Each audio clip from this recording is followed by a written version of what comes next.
Hello दोस्तों, ubiquitous study में आपका स्वागत है। आज की करंट न्यूज है क्यूएस एशिया विश्वविद्यालय रैंकिंग 2026 में किस विश्वविद्यालय ने प्रथम स्थान प्राप्त किया। तो दोस्तों इसका सही उत्तर हो जाएगा यूनिवर्सिटी ऑफ हांगकांग ने प्रथम स्थान प्राप्त किया है, यानी कि ऑप्शन बी इसका सही हो जाएगा। आइए इसको हम लोग डिटेल्स में देख लेते हैं।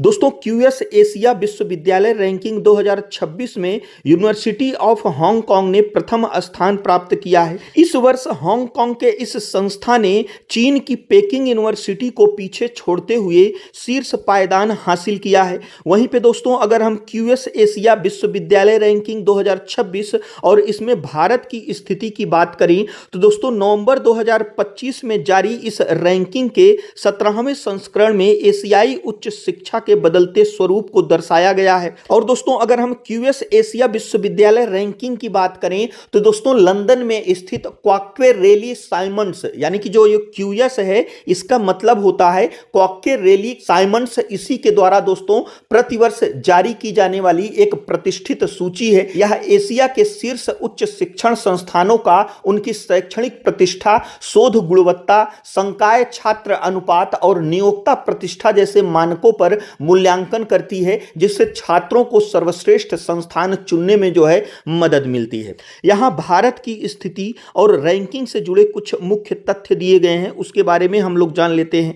तो दोस्तों प्रतिनिधित्व में ऐतिहासिक वृद्धि, भारत अब 294 संस्थानों के साथ एशिया में दूसरा सबसे अधिक प्रतिनिधित्व वाला देश बन गया है। चीन 394 संस्थानों के साथ पहले स्थान पर है। 2016 की तुलना में भारतीय संस्थानों की संख्या में 1100% से अधिक की वृद्धि हुई है। इसी प्रकार से अगर हम भारतीय संस्थानों के शीर्ष की बात करें तो इसमें दोस्तों आईआईटी दिल्ली 59वें रैंक भारत का सर्वश्रेष्ठ संस्थान बना हुआ है।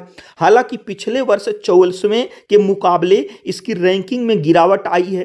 शीर्ष 100 में भारत के कुल 7 संस्थान शामिल हैं। इसमें IIT Delhi, IISc Bengaluru, IIT Madras, IIT Bombay, IIT Kanpur, IIT Kharagpur और दिल्ली विश्वविद्यालय जो है शामिल है। इसी प्रकार से दोस्तों अगर हम चुनौतियों और ताकत की बात करें तो दोस्तों भारत स्टाफ विथ पीएचडी और पेपर्स पर फैकल्टी यानी कि शोध उत्पादकता के मामले में एशिया में अग्रणी है। हालांकि अंतरराष्ट्रीय संकाय और अंतरराष्ट्रीय छात्र के मामले में भारतीय संस्थान अभी भी वैश्विक स्तर पर पीछे हैं। इस वर्ष शीर्ष 50 में कोई भी भारतीय संस्थान जगह नहीं बना पाया है। यानी कि दोस्तों अगर हम स्टाफ विथ पीएचडी की बात करें इसका मतलब क्या हुआ, तो दोस्तों यह पीएचडी डिग्री धारक शिक्षकों के अनुपात को दर्शाता है जो उच्च शिक्षण और शोध गुणवत्ता का प्रमाण है। यानी कि किसी विश्वविद्यालय में कार्यरत उन शिक्षकों का अनुपात जिन्होंने अपने विषय में पीएचडी की डिग्री प्राप्त की है।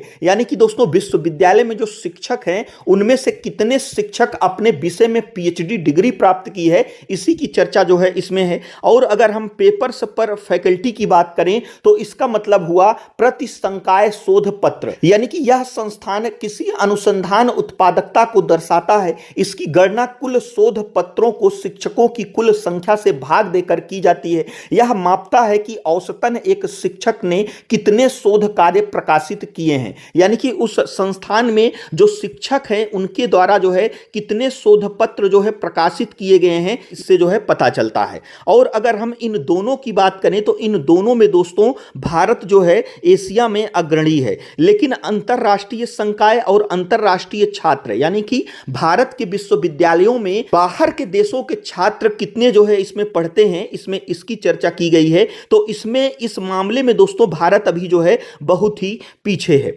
इसी प्रकार से अगर हम निजी विश्वविद्यालयों के उदय की बात करें तो दोस्तों चंडीगढ़ यूनिवर्सिटी 109वीं रैंक के साथ और अन्य निजी संस्थानों ने भी इस वर्ष अपनी रैंकिंग में महत्वपूर्ण सुधार जो है किया है। इसी प्रकार से यह हमारा आज का करंट अफेयर्स था। जो हमारा आज का क्वेश्चन है वह है भारत गहरे समुद्र में मानव भेजने वाला दुनिया का कौन सा देश बनने जा रहा है। तो इसमें से कौन सा ऑप्शन सही है हमें कमेंट बॉक्स में जरूर बताइएगा। और दोस्तों यदि वीडियो यूजफुल लगा हो तो हमारे चैनल को जरूर सब्सक्राइब करिएगा। वीडियो देखने के लिए आपका बहुत बहुत धन्यवाद।